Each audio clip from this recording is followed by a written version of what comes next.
இப்போது ஒரு பிறந்த குழந்தையும் ஃப்ரெஷ்ஷான இருக்கிற லேஅவுட்டாக ஒரு லேஅவுட் ஏக்கர் கணக்கில் இருக்கிறத ஒடிக்கிறாங்கன்னா அதில் இன்வெஸ்ட் பண்ணுங்கள்.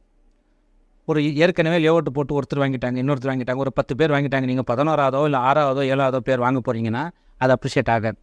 பிறந்த குழந்தை இருக்குது, அது ஒரு 16 வயசு 18 வயசு வரைக்கும் ஹைட் வளர்ந்துக்கிட்டே இருக்கும். 18 வயசுக்கு அப்புறமா நம்ம சாவர வரைக்கும் ஹைட் வளர மாட்டோம். இதுதான் லேண்டு, இதுதான் ரியல் எஸ்டேட். இங்கே நிறைய பேர் என்ன நினச்சிட்டு இருக்காங்கன்னா ரியல் எஸ்டேட் வளர்ந்துக்கிட்டே இருக்குன்னா கிடையாது, ஒரு ஸ்டேஜ் வரைக்கும் தான் வளரும். எப்போ ஃப்ரெஷ்ஷான ஏக்கர் கணக்கில் இருக்கிற லேண்டை ஒரு லேஅவுட்டாக போட்டு ஒரு பிளாட்டாக விற்கிறோன்னும் போது ஒரு 5 கை 6 கை மாறி ஒரு 10 வருஷத்துக்கு அப்ரிஷியேட் ஆகும். அதுக்கப்புறமா சேச்சுரேட்டட் மார்க்கெட் ஆகிடும். That is called as developed areas.